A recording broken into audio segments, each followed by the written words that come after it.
Hey everybody, it's Chris, also known as the Quadratic Attenuator, and today I'm reviewing the latest premium Warbond in Helldivers 2, Democratic Detonation.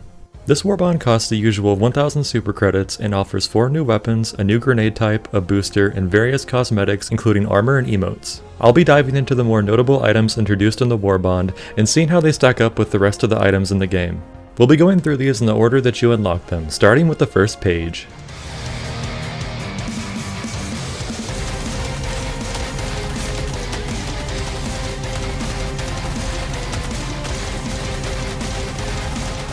The Adjudicator is very similar to the Liberator Penetrator, with higher damage and recoil, but less total magazines and bullets per clip. Mag's empty! The first person aim down sight for this gun is similar to the Scythe, which for me is easier to aim with because of the thin lines that obscure less of the target area. It's oddly classified as a marksman rifle, but it's arguably the weakest one in every metric. Overall, I find the weapon very underwhelming. It's effectively a side grade to the Liberator Penetrator, without anything truly unique about it. Last reload!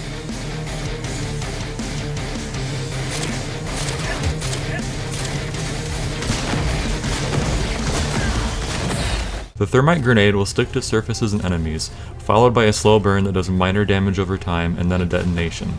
Do you have to shoot the Thermite? How does it work? So it burns for like 5 seconds and then it explodes. Oh, that's pretty cool.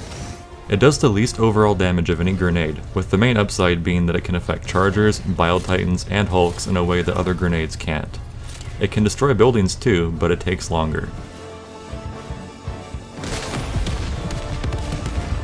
The benefit of being able to damage large armored units is slightly counteracted by how little damage the grenade actually does, so you'll likely need to throw 3 or more at a target to do significant damage on its own.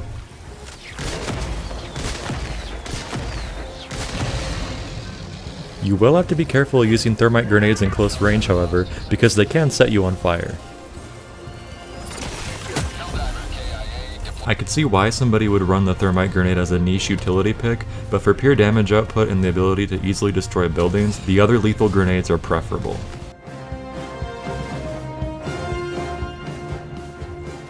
Dude, look at how dumb this gun is. That's pretty crazy.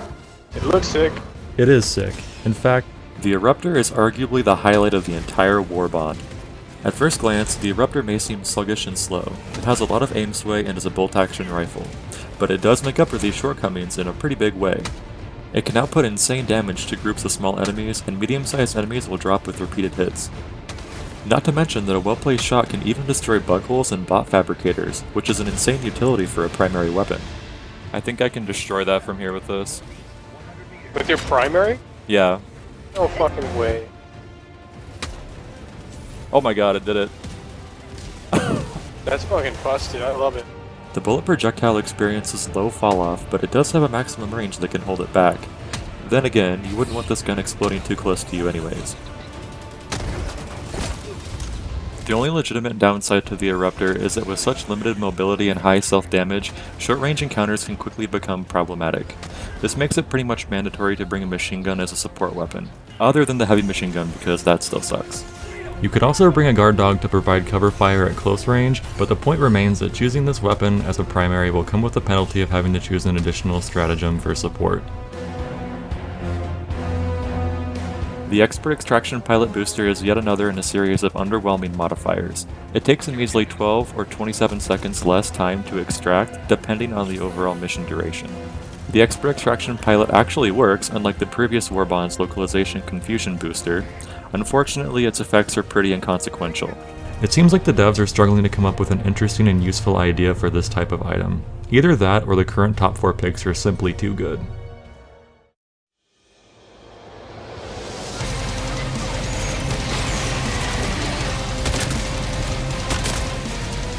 An exploding crossbow sounds awesome, but in practice it delivers some mixed results. This weapon does a fairly large amount of splash damage, making it capable of high burst damage, but requires some practice to master the firing and reloading rhythm, and the obviously high projectile falloff. Thankfully, it has multiple bolts in a magazine, allowing you to correct for previously missed shots, at the expense of doing less damage in a burst.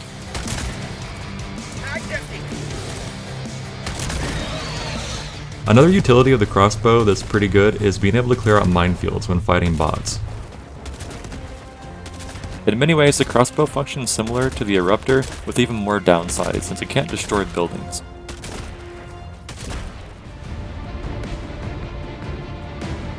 The grenade pistol is a sleeper hit, but that may be in large part because the secondary weapons we've gotten so far are pretty lackluster.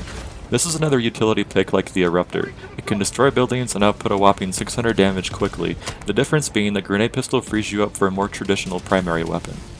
Another benefit is that choosing the secondary allows you to opt for a non-traditional grenade, like the very useful stun grenade, since you can now destroy buildings without having to choose an explosive grenade.